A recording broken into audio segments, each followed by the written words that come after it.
May nagpaparestore sa atin ng poon. Bubuhayin natin para mabuhay yung poon. Yan. Kahoy lang siya, pero pinapakulayan para mabuhay. Yan, itat muna natin ang puti para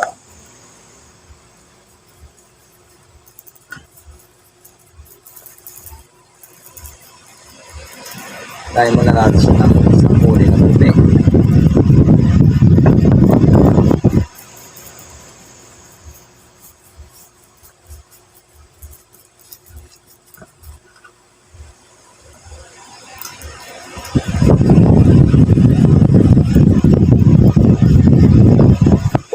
Pinapa-restore sa atin itong puon na to para tiwala sa atin.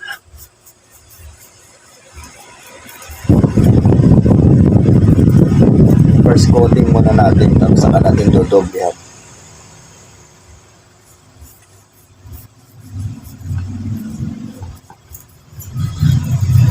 Pakikita ko na lang sa inyo pang finish nito.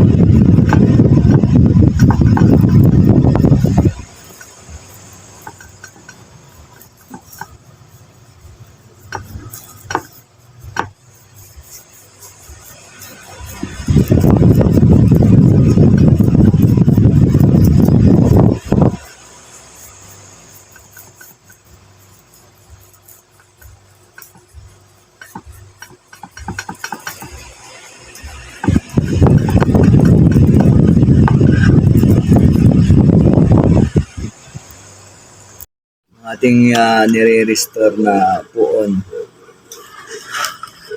Magaling na restoration to. Ay, yung isang grupong sa artist ng Angono, si Dave Corbilla, na Starry Group. Yan.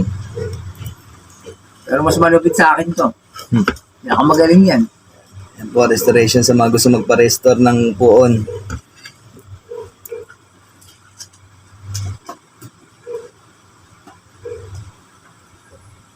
Ito po, mga taga Maynila kasama ko dito.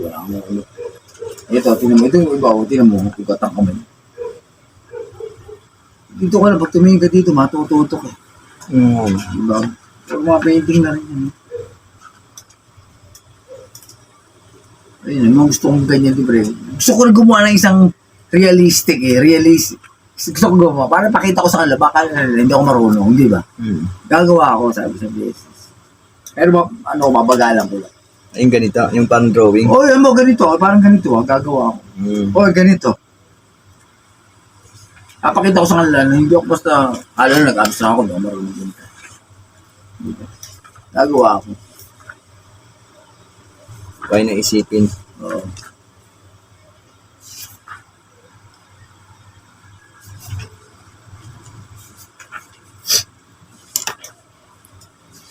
Kapag gumawa ako magulat sila.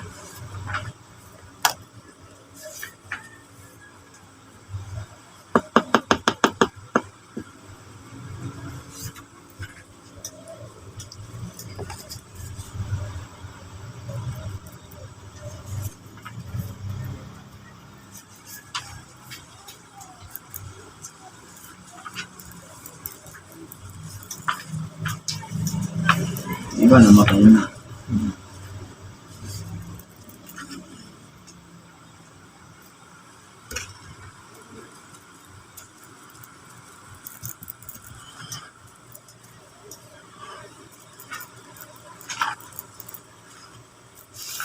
First exhibit mo, ilalagay mo sa ano mo yun. First exhibit mo. Ang Gone Art Festival 2025. Di ba? Ayun ano? Siyempre, profile mo yun eh. Susunod, blanco, di ba? Tangin na, mabibigat ang putya. Mabibigat agad yung ano mo, pre ah. Pwede.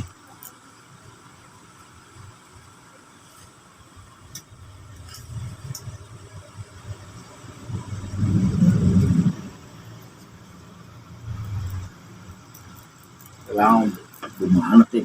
Wala kang ganun, matabang ka yan, di ba? Ang mas mo ba sarili mo? Ang lalambot ka, ano?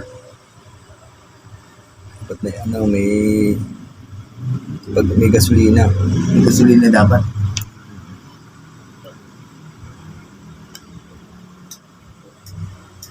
Wala pa. Parang ganyan din yung gagawin mo, ano? Ay, nakatungtong yun. May ahas ba yan? Mas. Oh. Ipatapos to guys.